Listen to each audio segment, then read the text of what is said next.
Hey everybody, welcome to the Prof Weekly Show. Wade, what makes a good ending? That is a great question. I may not know, but we are going to find out today. Welcome to the Prof Weekly Show. All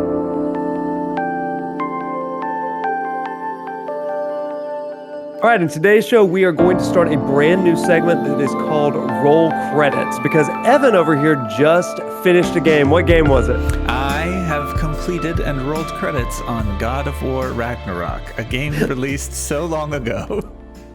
Ladies and gentlemen, 2 years late, but still at the party. We're so happy. I'm a real boy.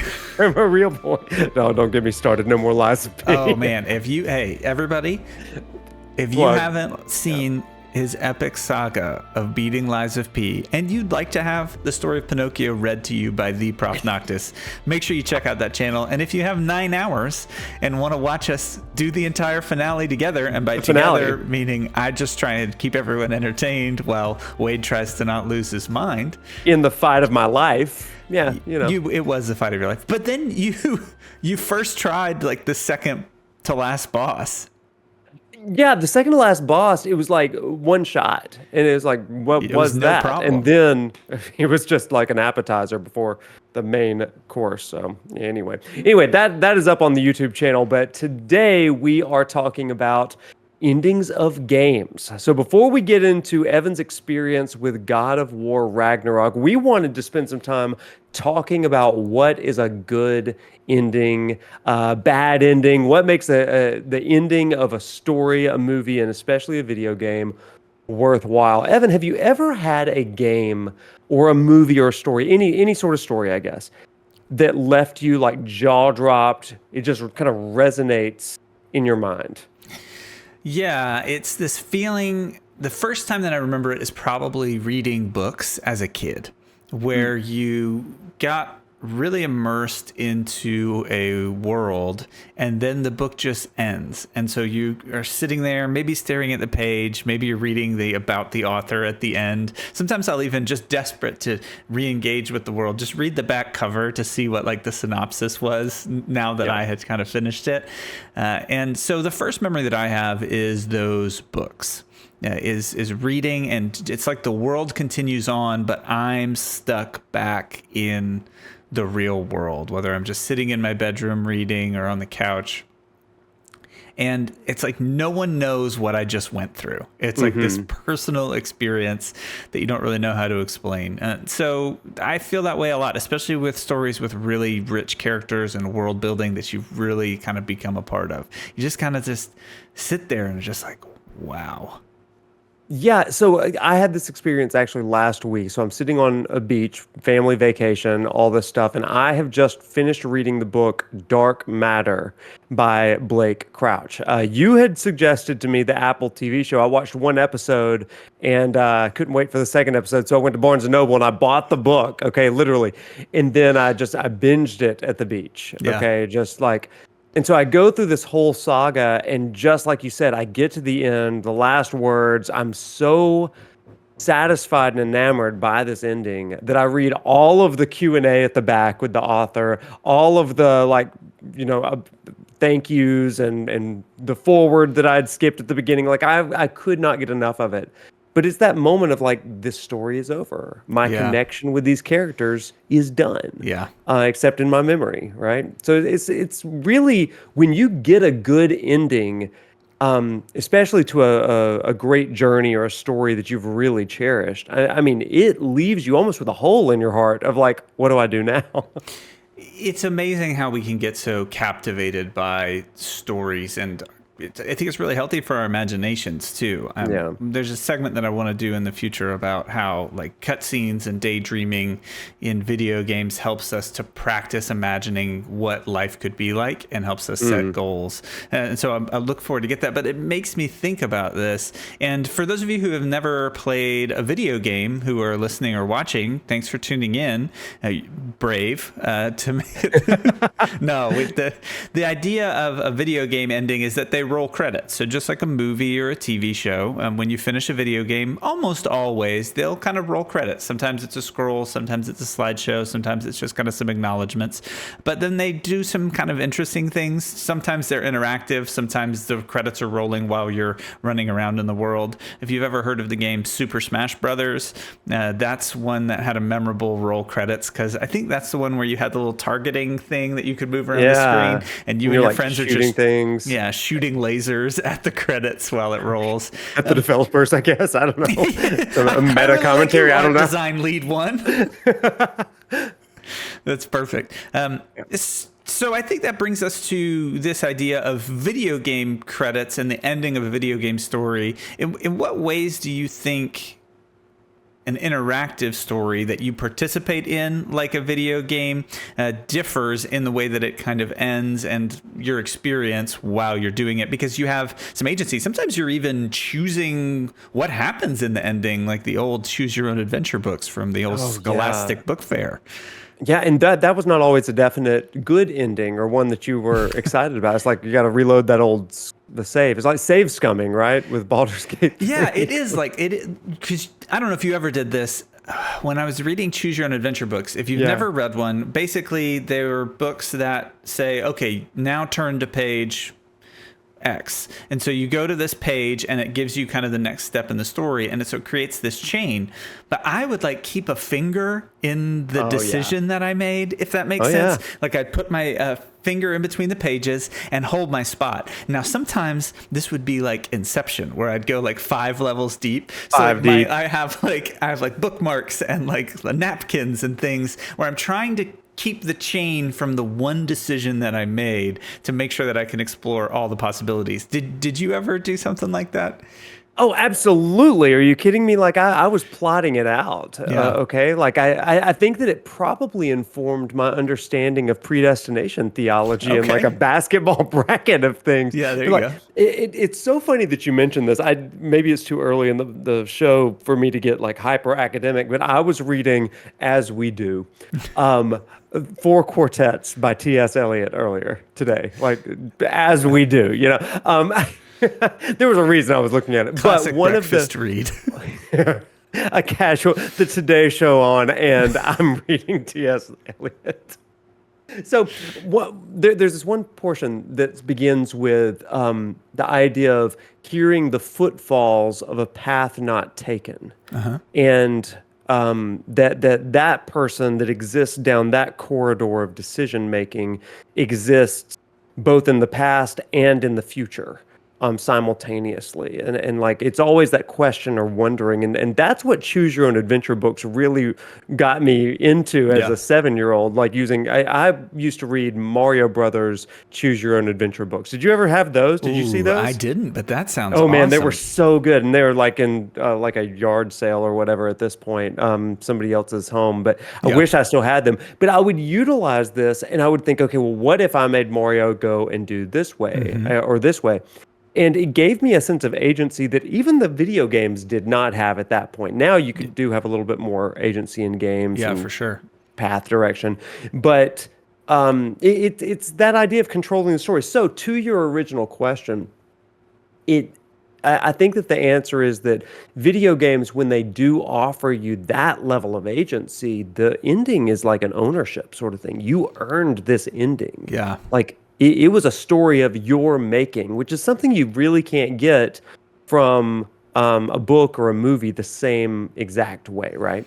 Yeah, we experience it differently. And I think you've mentioned this before.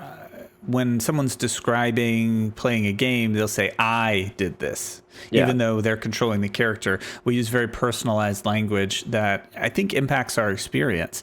As far as storytelling goes, I wonder if we could explore some of the basics of storytelling and then kind of overlay that onto video games. So what do we know about, we can put our little educational caps on here. What do we know about general storytelling, and what can we do to set the framework for how we can talk and evaluate the way that a story ends when we roll credits? There's a lot of different archetypes for how to write a good story and certainly a good ending, but most of them are all going to resonate with four basic criteria. And I'm getting this synopsis from Masterclass of all things. Okay. So took 4 or 5 different authors and synthesized some of their opinions.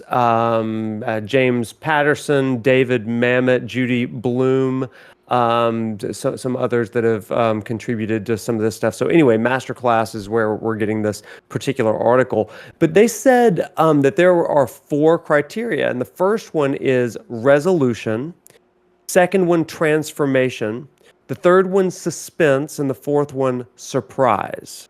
So resolution, transformation, suspense, and surprise. We can break those down. Yeah, so these are kind of 4 elements that are present in these storytelling arcs. So the first one was resolution. Talk about what that means. It wraps up the plot, Okay. right? Like the central conflict that's been laid out from the beginning of the novel is wrapped up. There are no loose ends kind of dangling regarding the central conflict. It doesn't mean that all loose ends have to be tied up, but that central conflict needs to be. That's an important thing. Okay, ties up the central conflict that it presents, resolution, transformation. Tell us what that means. Transformation is going to bring about like a close to the character's development. If the character, the main character, and especially in a video game, the one that you are controlling is the exact same at the end as he or she was at the beginning, well, then you're not going to get that payoff of I'm a different person because of this experience. A good novel's going to do that. Good movie. We criticize characters; they're just static, right? If they're the main character, we have a little bit more forgiveness for side characters, but if the journey was worth telling, your character should be impacted in some way, I would say. Yeah. What about characters from like other dimensions, lightly mentioned in a first game, but then expounded upon significant? Don't answer that. That's for another day. Okay. Let's talk about suspense. Suspense is kind of that moment at the end of any climactic moment where it feels like your hero, your protagonist, is not going to make it out or not going to succeed. So a good ending is going to have some sort of dramatic payoff of like, oh man, I didn't know how they were going to get out of that, or something like that. I think back to some of the pivotal battle scenes in like Game of Thrones, where it's like, oh my gosh, or like she's not going to do it, or like I think particularly of Arya Stark and her arc, and it's like she's not going to be able to overcome, and then she's always clutch in the end, it feels like. So spoiler. That's not even a spoiler. Arya's clutch in Game of Thrones. She's clutch in Game of Thrones everywhere. Clutch. It's just... And in what's that Nickelodeon fighting game? Multi something. Is she in that? She's in it. Yeah, like she's a fighter. Warner Brothers. It's Warner Brothers. What's it called? Multiverses. That's what it is with Arya Stark. And Bugs Bunny. And like LeBron James. Anyways. And LeBron James. Yeah. Okay, so let's talk about our fourth one, surprise. The fourth one surprise, Arya Stark's in a fighting game. Surprise. Yeah, basically the reader or the player is going to be entertained by an ending that subverts some kind of expectation. So if you can predict the ending, then it can make a great story fall flat, basically. Okay. There's this idea of like, oh, I didn't see that one coming. And yet, if it's too far out of the realm, then that surprise can completely undo some of the good storytelling that's already been done. That's so difficult to kind of land for an audience, right? Because all of these things are fairly subjective based on your experience and perception of the story, the characters, whether you were looking down at your phone while the episode was playing and you missed some critical detail. Well, isn't that the truth? And that's just kind of how it is. So if we take this structure and we take it to heart and then apply it to why an ending feels good or maybe not as good, it seems like understanding that these things being present or underdeveloped might contribute to whether we feel like an ending was good or satisfactory, or whether we feel like maybe it wasn't. Maybe there wasn't enough tension, so it just didn't end the way that we wanted. Maybe we didn't see the resolution with the plot lines that we liked, so it didn't feel as good. But judging and assessing an ending of a story is inherently subjective, depending on like the reader or the player in a game. But I think this can provide a nice 4-part structure to help us understand why we feel the way that we feel about endings. How has this impacted the way that you view stories? Well, I think that it hits it gives voice to all of the things that I kind of already innately knew. You know, like I was probably able to deduce that, like, why I didn't like an ending, but I wouldn't have said it quite as eloquently as these 4 criteria lay out. Like, oh, the central conflict really wasn't resolved, or it was resolved in an unsatisfying manner. Like this solution came out of nowhere, and there was no way for me to really like put that together. Honestly, to another segment that we do, that is one of my issues with the original Final Fantasy VII. Okay. And that's why I think that the trilogy, by the way, we're not getting into it, not today. No. But that's one of the reasons why I think that the new re-trilogy is providing context for this like resolution that comes about in the end. So anyway, but another day we will revisit these 4 for our true crime podcast of Final Fantasy. Yeah, check out true crime in episode 3. Yeah. So let's talk about a selective and interactive media like video games and how it impacts storytelling.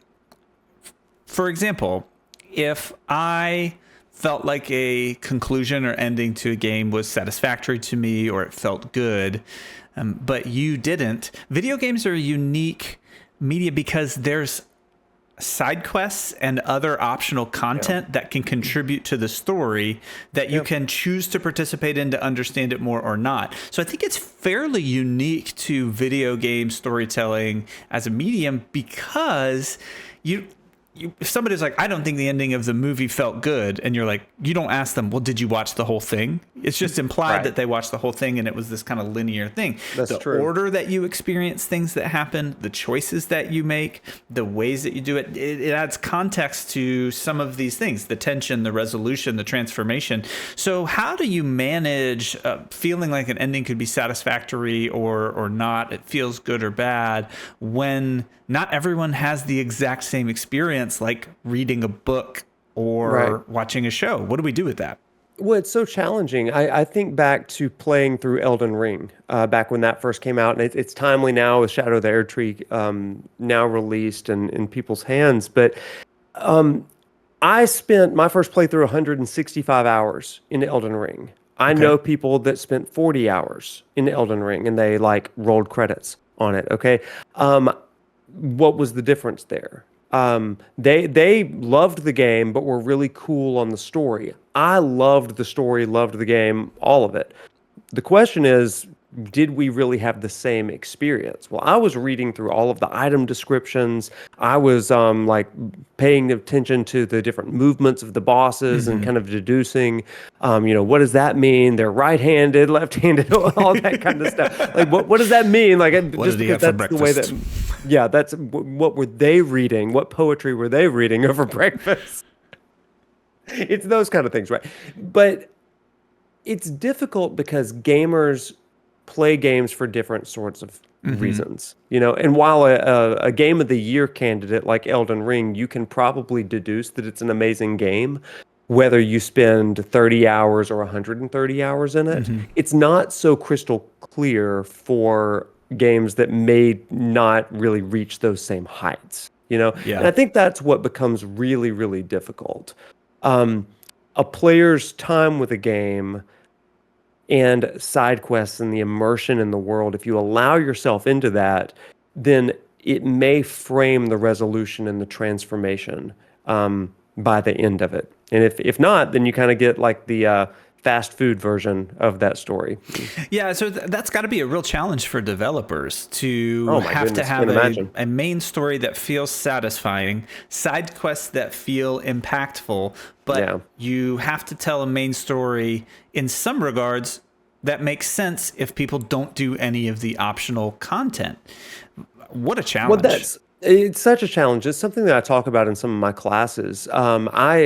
Because when I assign a segment of a video game to my students, I'll say to them, okay, I want you to do some side content, but I'll specify which side Okay. content comes in. I kind of like say this is different than the other. And what I refer to it as, like, you've got side content and then what I would call optional main story Yeah. content. And I think that is maybe a really better distinction that devs may want to consider. Like, what is optional main story content Yeah. and what is just kind of like extra side world building content. So Yeah. tiers, gradations of that if you Oh. really want the full thing. Oh.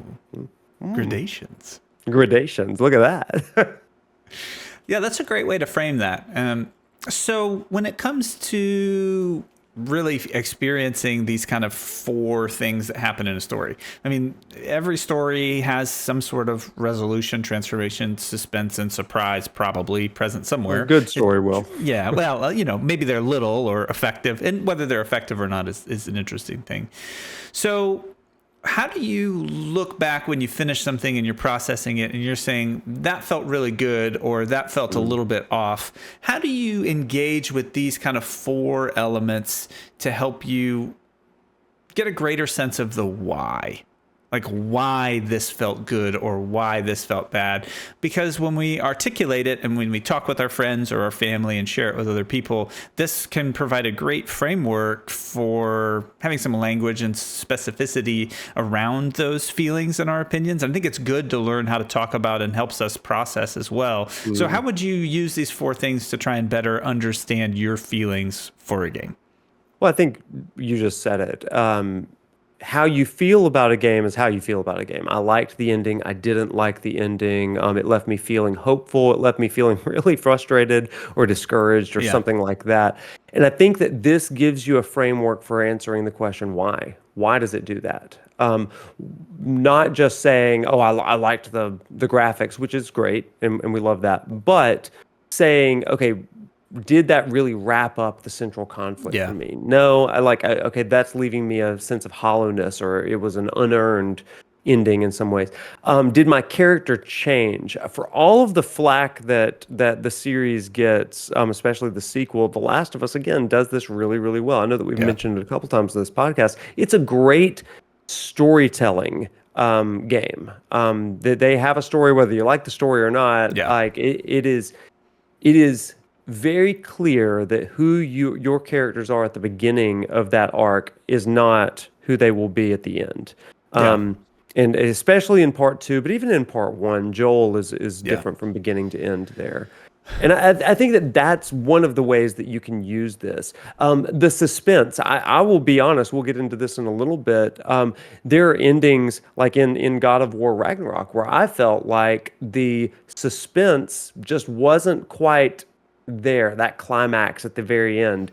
It kind of tapered off. Again, we'll get to that in just a little bit when we hear your experience of it. And I don't want to color that by any means. But you know what I'm saying? When the final fight feels unearned, not Lies of P, by the way. Lies of P, you feel, I was not the same man after 9 hours of fighting that boss as I was going into it. Yeah. So, yeah, you died a lot. But I think it really... And reborn. Yeah, exactly. It really shaped you into the... 87 times I died and was reborn. Shaped you into the puppet that you are. I am. I'm a real boy. You're a real boy. It was my final step to become a real boy. So let's talk a little bit about the different types of endings that can contribute to our feelings. You have like cliffhanger endings, you have suspenseful endings, you have kind of cozy endings. We don't really have a system that we're going to apply here, but I think if we talk about the type of resolution that we experience, it's also going to impact kind of how we feel and if you like those kinds of endings or not. And I wonder if that differs between us. So we actually haven't discussed this Probably in does. pre-planning. I bet it does. But like take this first example, an ambiguous ending versus an ending that gives you certainty. Some examples of that in movies would be Yeah, an ambiguous ending would be Inception, for okay. example. Like, does the token fall over at the end or whatever? If you Yeah, haven't seen great that, example. it's great ending, I think. Again, but that's my bias.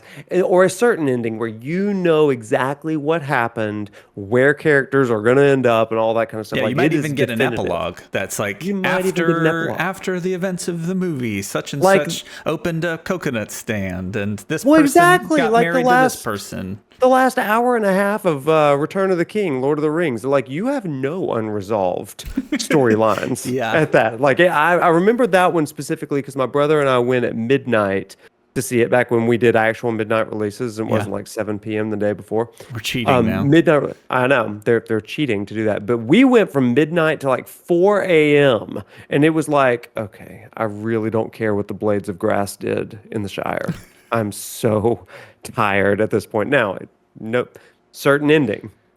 Can we versus talk? ambiguous. Can we talk about midnight releases for just a second as Yeah, an let's. aside? It's a I side miss quest. We them. need it. I do too. There was something spectacular about that. Something to look forward to. Losing sleep. It was an event. It was just this confluence because one, you would always Yeah. line up outside around would. the building. You would. Midnight releases for video games were awesome because you got Oh. in line and you just got to talk about the game and you knew why everybody was excited and there. You got to meet some crazy characters. There You were some really weird things. do. Harry Potter midnight releases, everybody's that- dressed up with like their robes and their wands. Star Wars, there's people Yeah. like lightsaber battling. Kids out way past their bedtime, but it's all for this like event. Well, you remember them. It makes these remember things those more things. memorable, and do. it's a really fun thing that I miss because the experience and excitement Yeah. present in a theater for people that committed to a midnight release was like, listen, we're all here to have a good time. And it's usually pretty packed if it's going to do a big midnight release. People are like cheering and clapping, and it was always a yeah. very interactive crowd, and I kind of miss it. I miss it too. I miss releases being an event like that, you know? So anyway, ambiguous endings versus certain endings. Yeah, yeah. Which do you prefer? Do you have a preference over I think that? it depends on the story. So I probably am more prone to an ambiguous ending because it leaves room for discussion. But I think some things are more fitting with like a more certain ending. The best ones are like the hybrid where like some character has like a maybe and some character has some definite. So you get a little bit of each one. But there's one type of ending that I really don't like, and it's the cliffhanger ending. Ooh, okay. And if you are going to make more of the content, then great, do a cliffhanger ending. But I have a particular vendetta against Half-Life 2 because Half-Life 2 parts 1 and 2, we haven't gotten a game in forever, and it ended on a hard cliffhanger ending. Oh, jeez. And I have just been tortured. So that one has me kind of like, listen, cliffhangers are fine if I can get my answer in another week or soon, but you can't do this to me. Don't torment me for like a decade. I don't know much about Half-Life. I played the second one. I never played the first one. Did Half-Life Alyx resolve to? Or No, was it's a prequel. It's a prequel. Oh, that's spitting in your face. Like, come on. It's incredible, but I've heard it's amazing. But. yeah, but yeah, it takes place in a different time and setting with different characters. I need to revisit that. But cliffhanger endings, what would you say is the difference between a cliffhanger ending and an ambiguous ending? I think an ambiguous ending that does a good job kind of has everything kind of tied up and then leaves you with like some mystery. Cliffhanger endings present you with a very specific challenge or problem or situation. They're usually high suspense, high tension, and then it's usually like an A or a B. Like it's really not, there's not a lot of like muddled stuff in between. It's like someone falls off a cliff, but then someone's racing with a car underneath to try and catch them, and then it cuts to black. And so you would say, okay, that's literally a cliff, That is a cliffhanger cliff. ending, right? Like they're hanging on a cliff, Yeah. and you know that they're hanging on a cliff, and then the screen cuts off, so you don't know if they let go or if they got saved. So there's this like intensity of tension that strikes me as the difference between cliffhanger and ambiguous. An intensity of tension. That is a great way of saying it, because it really is a almost binary sort of discussion afterwards. Did this happen or Right. this happen? Yeah. Versus an ambiguity is like, well, there's possibility, there's rumor mill, there's theory crafting, which, for me, I think that the Final Fantasy series does that so well. I remember after Final Fantasy 16 came out, I'm in fact wearing a shirt that appeals to the ending, like it alludes to the ending of the game. Like I remember when that came out, I and some other content creators, we like got together just to say, what do you think happened? Right? Like, what do you think is going on in this ending? And to me, there's something so rich in that. But I feel like the story earned to be able to have an ending like that. I love that you made your own little video game book club, which I think is a good plug for us doing just in the future, everyone. We're working on a concept called Video Game Book Club, where we'll determine a set amount of time and we'll all get to pick and play a game together, and then we'll have some discussion about it. So there's your plug in the future. Okay, so as we kind of wrap up this part of our roll credits series where we just are introducing the concept, I wonder if we could just revisit a little bit how you would handle how someone thinks about the ending depending on how much of the side content they've done.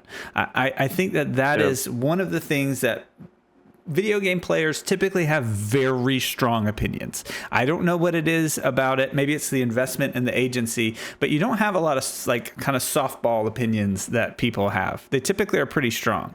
But when everybody has a different experience, how do we merit what those experiences were and have good discussions about it? This is not exclusive to video games. It is inherent in all kinds of fandoms. I have a friend who is a diehard Star Wars fan, okay, and almost mockingly ridicules me when I am not cognizant of the expanded universe sort of novels and books. That to me is side content, okay? Like, and it's like, got it. I've watched 1 through 9, and I'm going to include those because they're the numbered ones. There's no arguing. Right? Those are the movies. they're the movies. Whether you like it or not. Whether you like it or not, those are the movies. Yeah. And it's like I don't need that sort of side content. It's there if I want it. But maybe I'm not going to understand all of the details of the midichlorians or whatever it is. I don't know enough to even Trigger make warning that for Star Wars people. Seriously, trigger warning. But that is the way that it is with a lot of these video games too. Oh, you didn't do that side quest. Well, this would be more impactful. I think that is the tension for a developer. I don't like putting a lot of the tension in the hands of the player. Okay.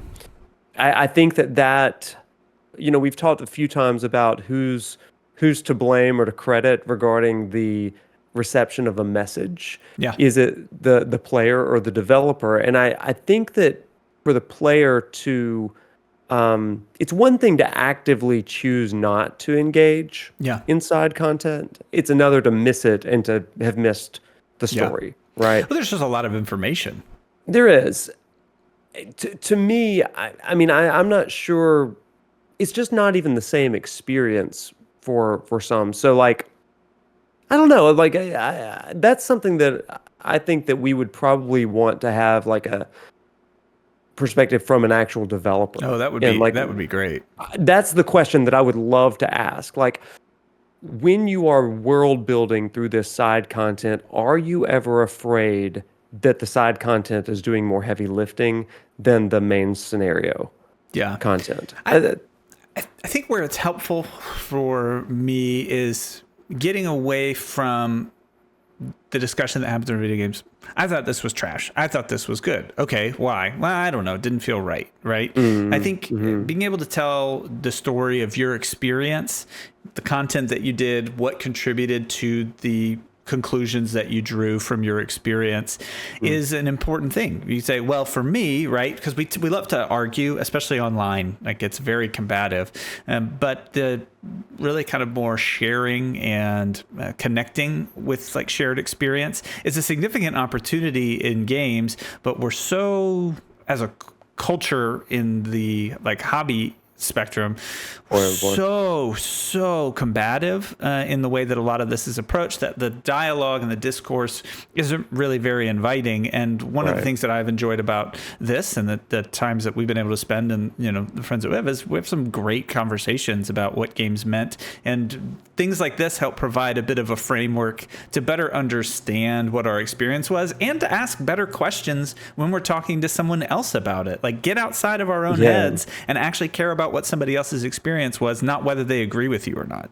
Evan, that is such a key thing here. And so one of the things that I think that we try to do in this is we try to give vocabulary to quantify or give some qualitative metrics to engage with one another. Instead of simply saying, I'm right, you're wrong, or all of that, to continue the discussion. And I think that's key. I think that the reason why you and I, we have very different styles in the games that we play and preferences, but we tend to assume positive intent with one another, like typically stay back, but also we ask questions like, okay, tell me why that was like enticing to you. You and I have very different opinions on Baldur's Gate 3, for example, right? But you're asking me questions about how my experience has been. Now, I understand that I cut out like 90% of my playthrough in the game, and I have not even finished Act 3 at this point. So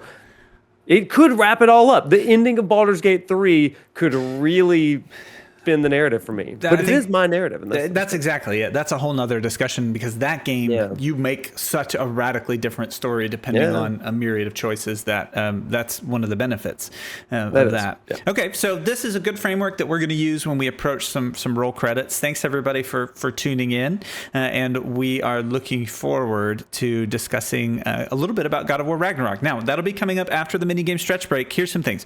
One, we're going to catch you up on what this kind of general story is. We're going to avoid all major spoilers, and it's going to be fun, and we're going to talk more about themes that are present than we are just like going through the story. So if you've never played it, if you don't plan on playing it, or you don't want any spoilers, we're going to make sure that you understand everything that we're talking about right from the get-go. So don't feel like you can't listen to it. It's a great opportunity to learn a little bit more about the game and the series. And like I said, we'll avoid all the major twists and turns and make sure that you feel caught up. So we'll see you on the other side of the minigame stretch break. Hey everyone, we realized that we forgot to do the music in the minigame stretch break, and that's like one of our favorite parts. Or is it? Because we forgot it. We left it at the store and then we drove home, and so let's hit it. 3, 2, 1.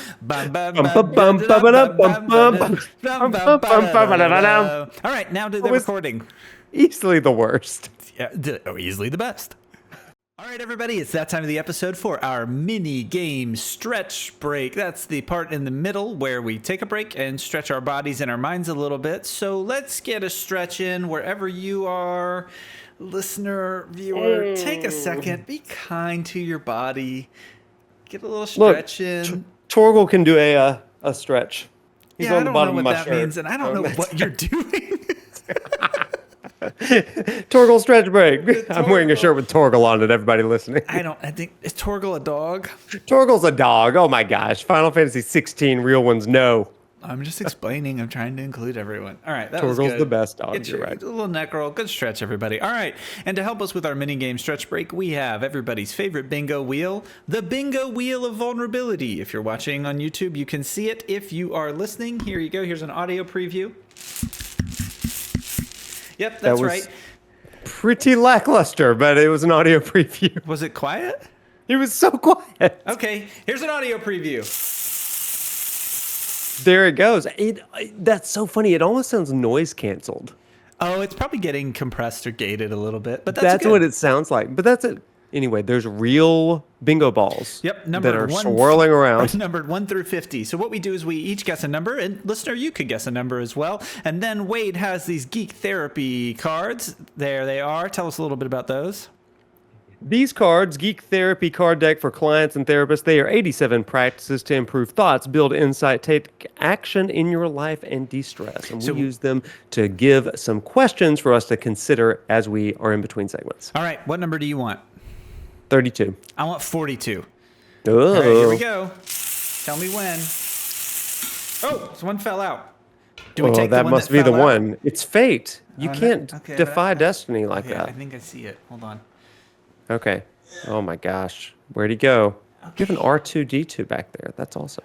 Yeah, people aren't going to be able to see that on the YouTube because it's cropped, but maybe I'll pan over to it and edit. Never know. 23. The number is 23. So if you guess 23, mine backwards. Michael Jordan. Yeah, there you go. We each got one number of the digits right. I had 42, you had 32, 23. All right, so count us off into the 23rd card, and let's get to chatting.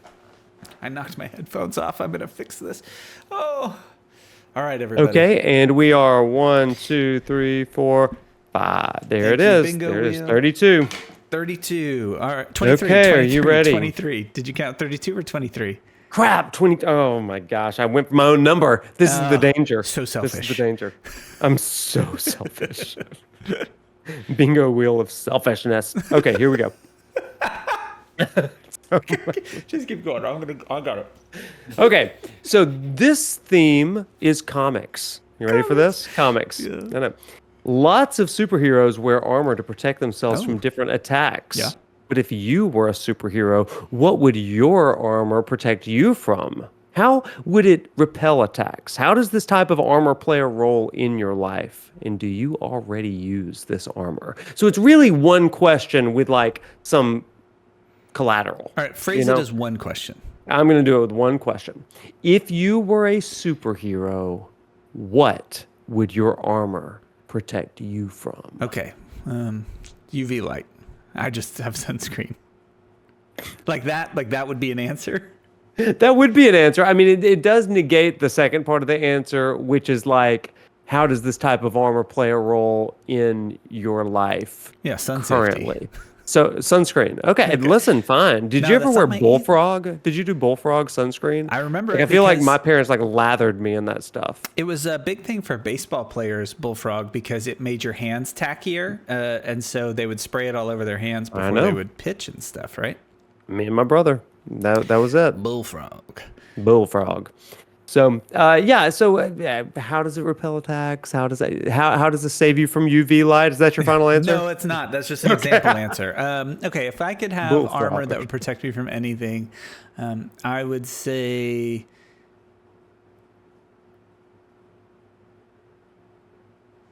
It's a tough one. I would say other drivers getting frustrated with me on the road. Oh my gosh.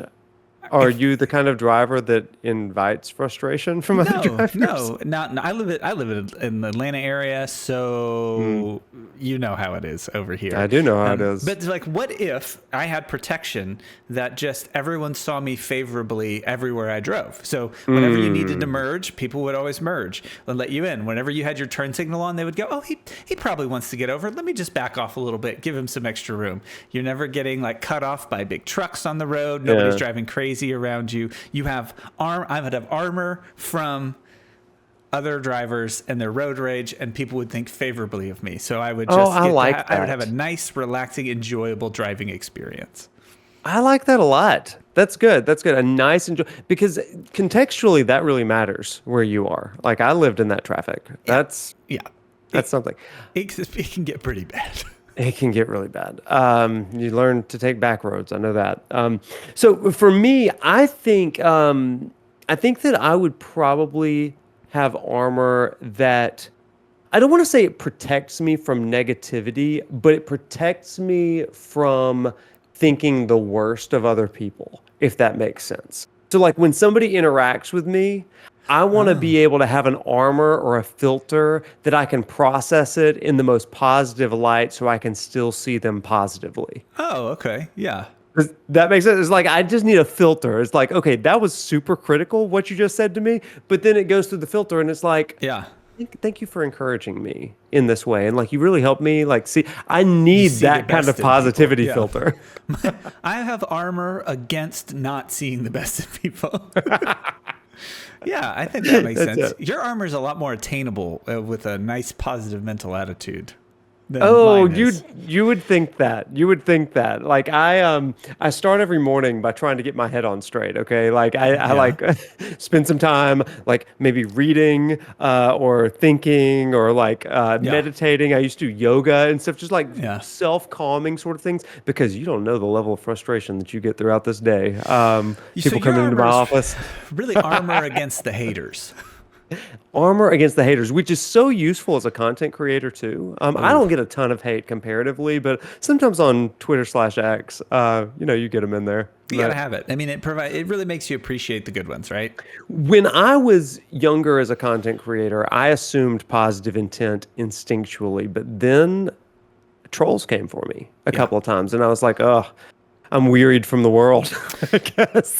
We're at the point where I just assume someone's a robot and not real unless they prove Ah, and earn the fact that they're real. It's not even worth they engaging with earned. like a lot of emotion. So if you haven't earned the fact that you're a real person, you might as well be like a bot. Now, if you've interacted, if you've spent time writing something thoughtful, like those kinds of things, all good. But I'm not going to spend my time and emotional energy responding to something that is probably just a bot. You have a version of this filter armor. That's amazing.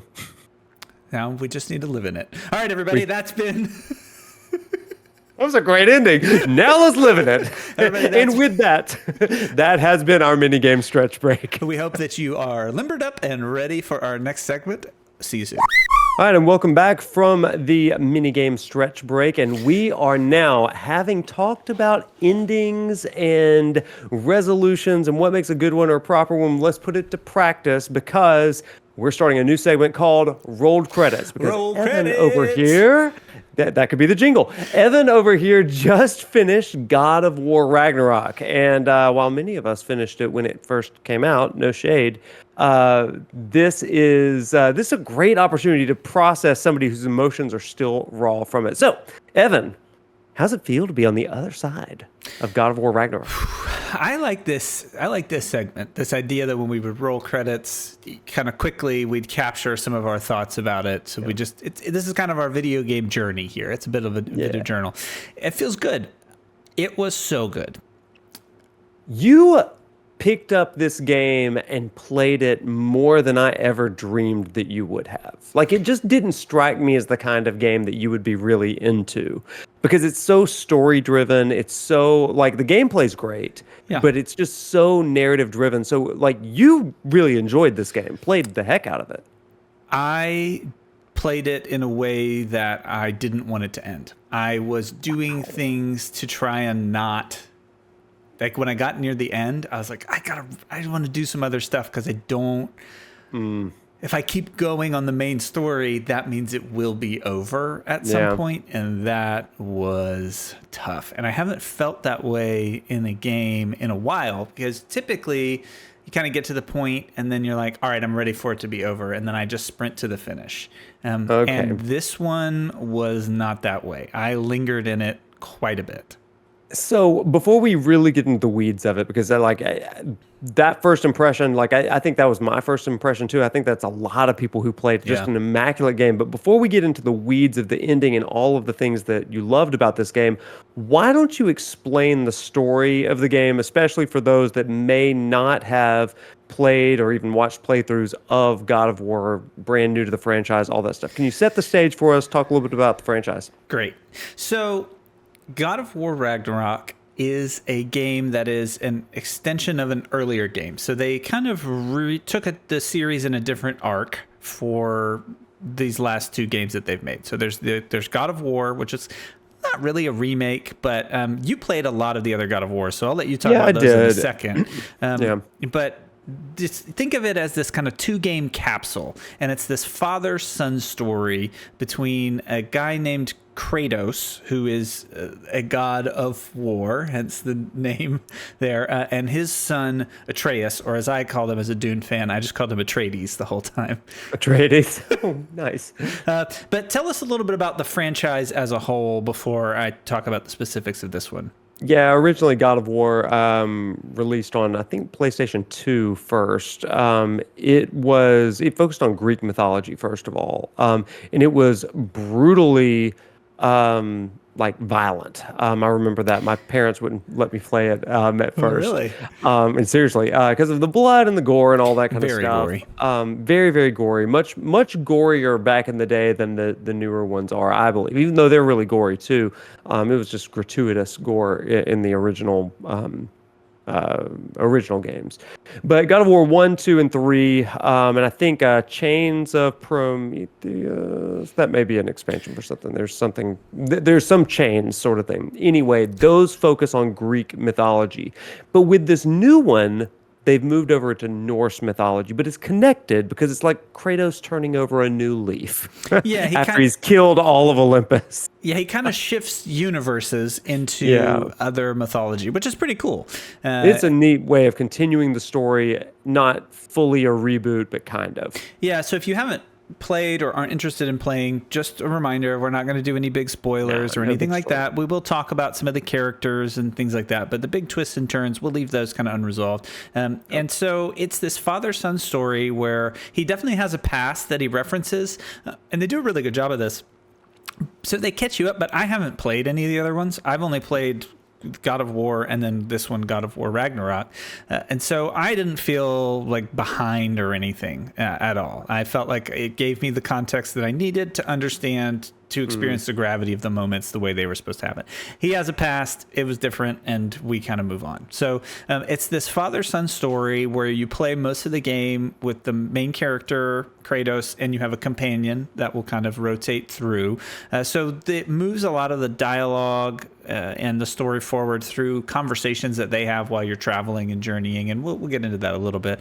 But it's the story of kind of their journey and experience in this world. So if you haven't played it or interact with the series, you are a god-like character who has big muscles and like crazy tattoos, and you're kind of running around with your child, who is a teenager at this point.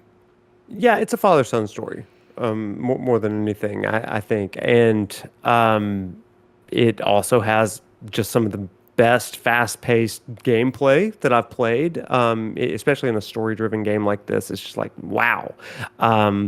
Seamless move. One other technical aspect of this game is that it is a one camera shot Yeah. from beginning to end, which is a really interesting narrative technique. I thought that was really cool. Yeah, it's third person, so you're kind of over the shoulder.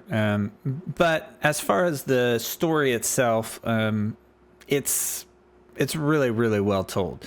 So some of the maybe we should go into a little story time to introduce some of the characters that we kind of talk about. Please, could you set the stage and just begin to tell us the story of God of War Ragnarok?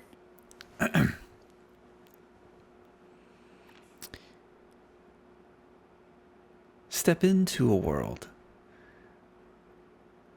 A world of father, a world of sons, a world of daughters and mothers, and the clashes and interactions between these myriad of characters. A story that everyone can see themselves in because everyone had a father, everyone had a mother, everyone had to learn and develop and grow, and everyone's on a journey.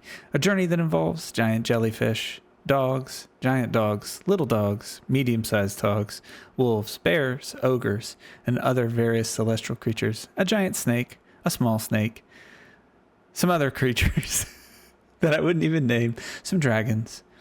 Characters such as Kratos, the main character, his son, Atreus, who journeys with you, a petulant little punk who has to figure out his way in the world and is really trying to self-actualize and individuate from his father. The god that you have immensely infuriated by murdering one of their family members, Freya, who begins the game hunting you down. She's really not happy with you. You really, really have to fend her off. And also a man with no body who you chop off his head and carry him around on your hip, and he provides context and story beats named Mimir.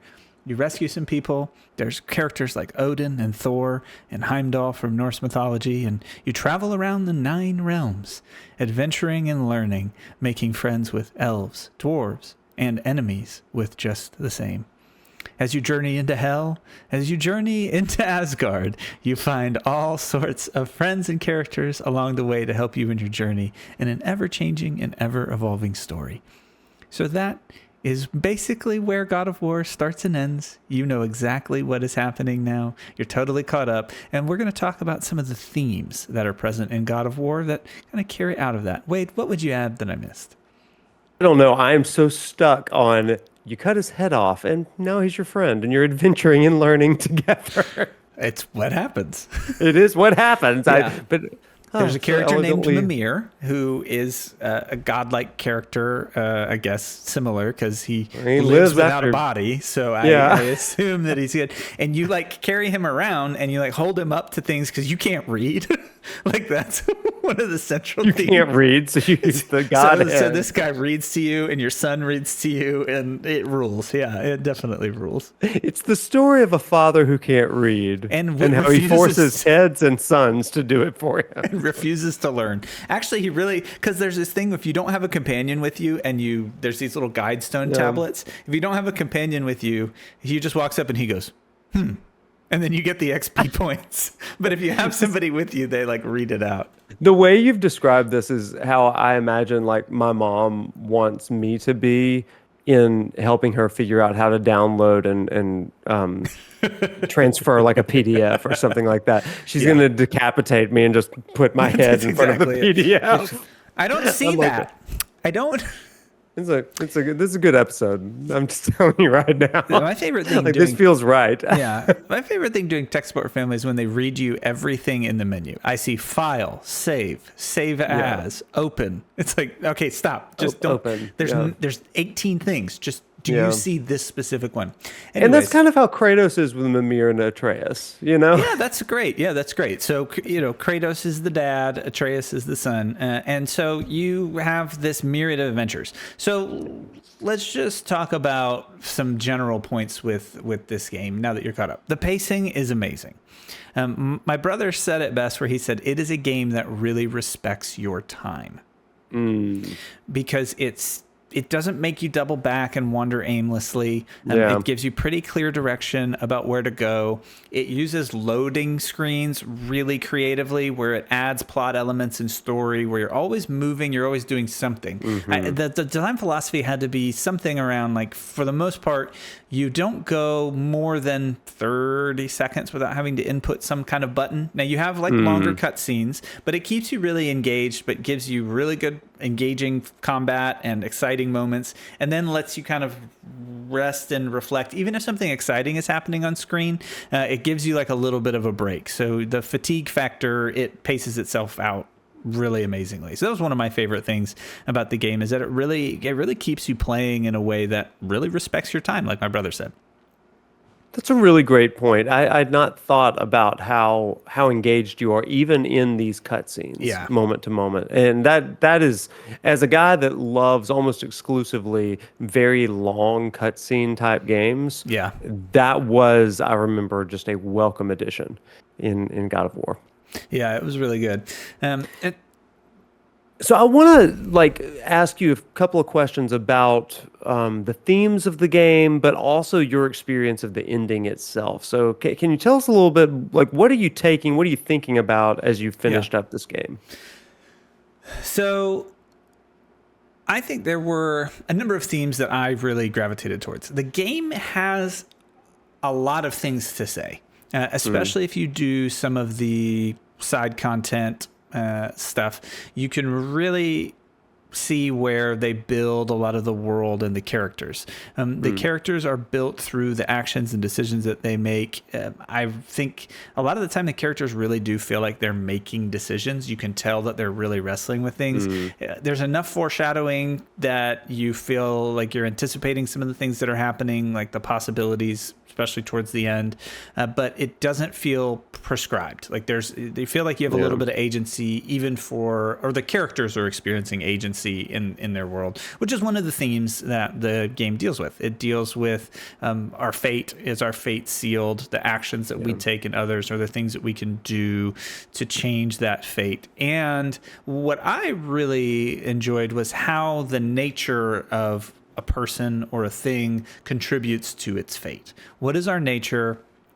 How much can we act outside of it? How much do we live into it? And what level of agency do we have to determine or change our future or fate?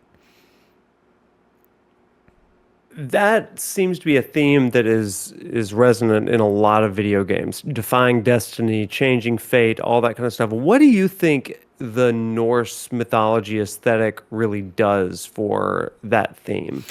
Well, the aesthetic in the world that you're in is just really vibrant. So the colors are great. Everything really pops. The different realms that you travel to feel distinct and unique. You can tell if you're in like a desert area or a snow area, or they're all very clear what you're in and kind of what they're all about, which I think really contributes to the story, because those characters live in the environment, but the environment goes before the characters that you meet. So they're an extension of, and the characters are a product of the setting that they live in or grow up in. And it feels very lived in. I think the world does. So with the Norse mythology, they have a lot of options to explore those things, but this idea of like prophecy and how you fulfill prophecy, who determines it, it really is good. The way that the game describes prophecy and fate is through pictures. So there's these like murals that are kind of it's almost like filigree, like they're gold and like kind of metallic looking, and there's these characters that are able to kind of see these visions of the future, these prophecies. And so you'll go to different areas. Sometimes they're written on a wall. Sometimes they're in these little, like, almost like trifold boards that kind of open up, like these big cabinets. And so what you get is a visual representation of what could happen. And then the characters will talk about some of the specifics in it, but it actually leaves a lot of space for you to interpret it in the way that you see the picture going to. It'll give you enough of a beat that you're not too off base with what it is. Like you're not going to be overly confused, but it instills a sense of kind of mystery that I think reinforces that theme of mythology, where it is this like mythological prophecy that might get fulfilled in a number of ways, and how it kind of connects back to your fate. Incredibly interesting stuff. I had not really thought immediately about how the murals give you just enough to think about what it could be and how to interpret it, but there's multiple ways that you could interpret it, and that does lead to some of the kind of ambiguity that we talked about a little bit earlier in the show. You mentioned this idea of defying fate, destiny. What does this relationship of a father and son tell you about themes like the possibilities of change, the possibility of changing the future, changing yourself, all that kind of stuff? How did that make you think through these things? I think the central way that it explores this idea of change, to me, was all about individual change. So when they talk about fate and destiny and things like that, it has a way of funneling it all back into the individual and the individual's decisions. So every time that it takes it wide to explore this idea of fate, destiny, those kinds of things, it will reinforce and tell a story that creates focus on an individual. So I think a lot of what it had to say about fate and destiny was actually about personal change, and how personal change is, and sacrifice, which is kind of connected, is the mechanism that we experience change in our fate and in our destiny. And so it takes a external locus of control with like destiny and fate, and answers it and challenges it and explores it with a robust emphasis on individual responsibility and opportunity in these like pivotal moments.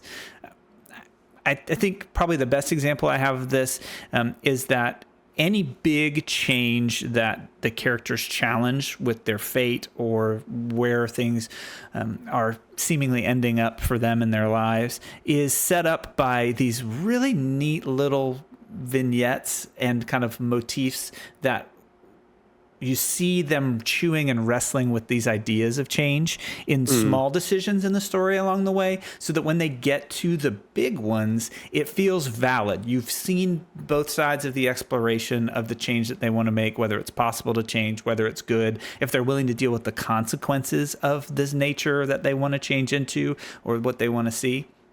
So it feels very fair, and it feels like you have arrived with the characters in their wrestling. So when they make that decision, it feels like a natural progression of the character. And I think those little moments and those little things, the dialogue, especially along the way to get there while you're traveling, is a great use of time, keeps you engaged with the story, helps you settle in, and then it gives some good pacing for reflection as well.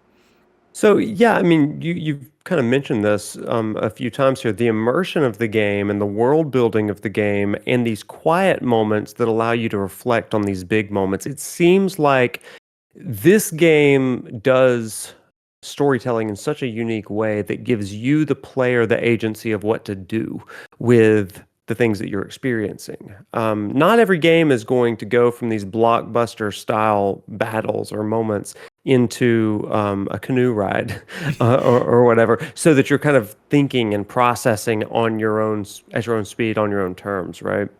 Yeah, it's just very. I think the theme would be thoughtful. The whole thing is Thoughtful. really, really thoughtful. There's very few times where I felt like something was just dropped in as a filler or wasn't part of the original intent. Like the web that is woven with the story and the way that it's paced felt really, really, really good to me. And it was.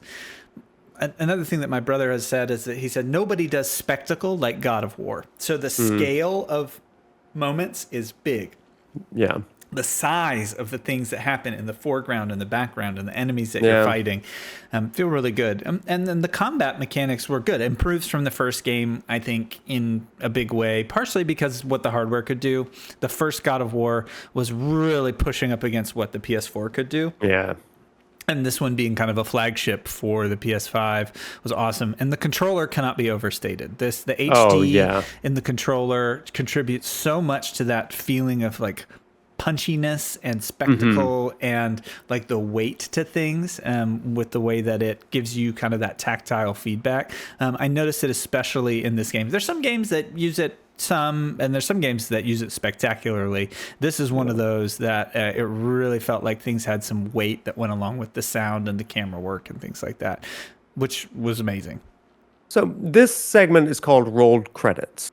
Okay, and so we do want to kind of assess the ending a little bit on this one. So you're sounding generally really positive about this experience. Is that right? Yeah, I think that the game did a good job saying a lot of different things. It didn't stay straight on what its main themes were. You had some kind of side things that explored. Okay. There was a particular section that I mentioned on another episode that kind of dealt with addiction out of nowhere that I thought was just pretty remarkable in the way that you experience that. I won't talk about that too much in detail. You can go back and listen to the end of, I think it's episode 2, where we discuss kind of that long form ending. So with an ending, that we talk about, there's 4 different criteria for an Yeah. ending. You know, I'd love for us to kind of hear from you what you think worked about this ending. So let's talk a little bit about resolution. Do you feel like the central conflict was resolved in this, or some of the conflicts that you felt were, addressed throughout the game, did they satisfactorily get tied up? Yeah, I mean, I think they do. I think that it tried to say a lot of things, and I think it was successful in doing that. Each of the characters feels like they really do have their own experience and challenges. And anytime a lot of games ask more questions than they answer. And this is not really one of those games. They do a really good job of, to me, in my experience, wrapping up and creating resolution in all the questions that it asks. Anything that it doesn't answer is because it's bringing up a next question for that character and that character's development, and creates a sense of tension for the next game. The central theme that is kind of explored in the challenge, it's kind of layered, is this idea of change and what we can become. But really more than that, this entire 2 kind of game arc is really about the choices and sacrifices that other people make that can benefit us, specifically family members, and the things that they give up and the reasons why they make decisions to help us potentially become the people that we want to become or could become, even at their own expense. I think that is really the biggest theme of the whole game to me is the relationship between family members and then the trade-offs and sacrifices that people are willing to make. Parents, spouses, friends. Yeah. I mean, I don't have a son or anything, but you do get that sort of feeling of loyalty to the people that you do care about, your family members, your just the things that you do care about, and what am I willing to give up for those? I mean, I think that that's where this game really does soar in a lot of ways. Similarly, the idea of transformation, is Kratos the same at the beginning as he is at the end?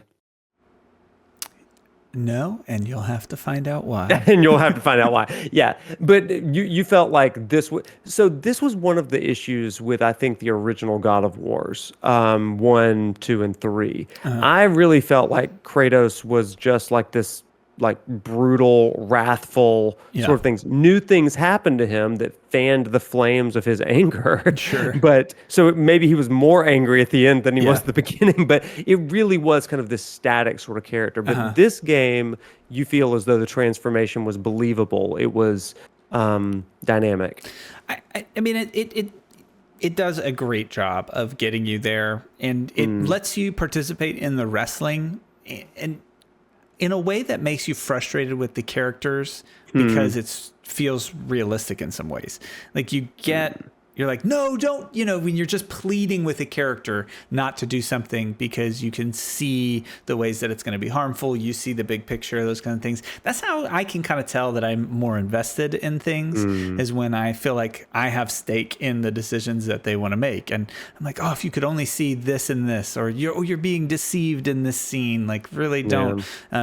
What this game does a really good job of is putting roles that you see yourself in relationships front and center. So you can't not see yourself in some of the roles in this game. Even if you don't have a kid, you've been a child. So you see it from the role of Atreus. Even if you aren't married, you have seen relationships or have had some kind of experience with relationships and sacrifice. Everybody has family. Everybody has friends that they engage with, people that you meet along the way that you get to know, that you learn to trust, and then you get betrayed or your expectations don't meet up. The human experience is very present in this story. Yeah. Last two components, suspense and surprise. Anything to add there? Yeah, I think really, given where they kind of left the game and let it linger, I think most of what it had to say, it said more in the middle. And I think that's not necessarily a bad thing because they kind of have to tighten it up because they have more story to tell. So the characters need to end in these places, it seems like. But it kind of experiences we used Star Wars analogies earlier. The middle movie in a trilogy tends to be like one of the coolest movies typically. Right. Because it can be a transition point. Like it doesn't have to totally close everything down. And it doesn't have to earn your trust with the concept. Like you're bought in. And so it gets to do the most fun stuff typically. Empire Strikes Back, Two Towers. Those are two examples of those are just great movies because they're kind of some of the interim stuff. I think a lot of this happens in this game too, where the story beats and the way that it moves through the middle portion has the most freedom to tell the story and give commentary to those things. And it does a great job to contribute to the ending. But I will say that the kind of wrap up, I don't know if it connected as much in some of the ways that I didn't feel as engaged in it. I felt like we just okay, we created this tension with this character and we've created some suspense, but now we need to get past this and now we need to get past this one. And so it kind of had like a punch list almost of characters that we need to either fight, talk to, or resolve. Fight, talk to, or resolve. And so you kind of felt like you were just going down a checklist. Some of the moments were more meaningful, and then it does a good job of breaking it up. But I would say most of what it had to say, it said in the middle, and then it nailed its kind of central theme at the end. But some of the wrap up and engagement with some of the side characters, although meaningful, was not as meaningful and kind of engaging as those middle portions where they had more time to explore. What is the lasting impression this game's going to make on you? we didn't talk about this before. This was not This is a surprise. prepared question. This is the surprise in that. Lightly prepared. We just like to have some structure so we're not off the rail.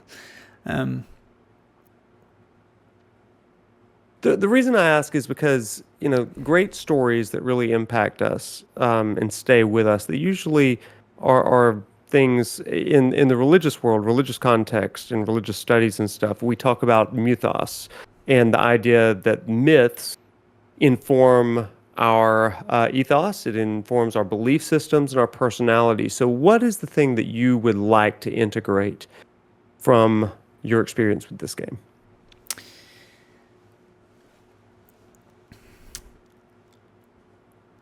It did a really neat job resolving. I think if you would subscribe to this idea that the central theme is the relationship to others and then the decisions and sacrifice that they make and how it relates to our ability to understand our nature and choose and shape ourselves and our destiny, it surprised me in a really good way. In the ending, you realize some motivations that are revealed kind of slowly over time. And in a game where everything is always companion based and there's chatter and dialogue and kind of quippy things that move everything along, you get this moment where it's just you and the main character again. And you learn some information in an ambiguous way, in like it's a picture, that you kind of see. For a character that is gruff and stoic, you get this genuine moment of like shock and admiration that is well built by some cutscenes earlier. And I think the lasting impact for me is the appreciation and the process of understanding the sacrifice that other people make to help you have the life that you have. There you have it. So sacrifice, change, possibility of defying what's already been laid out for you. I think these are really, really great things to integrate. Now, that's Evan's experience of God of War Ragnarok, but would love for you to reflect on your own credits that have been rolled. How do you incorporate and integrate those lessons into your own life? And how do you think deeply about the endings? And with that has been our segment on rolled credits.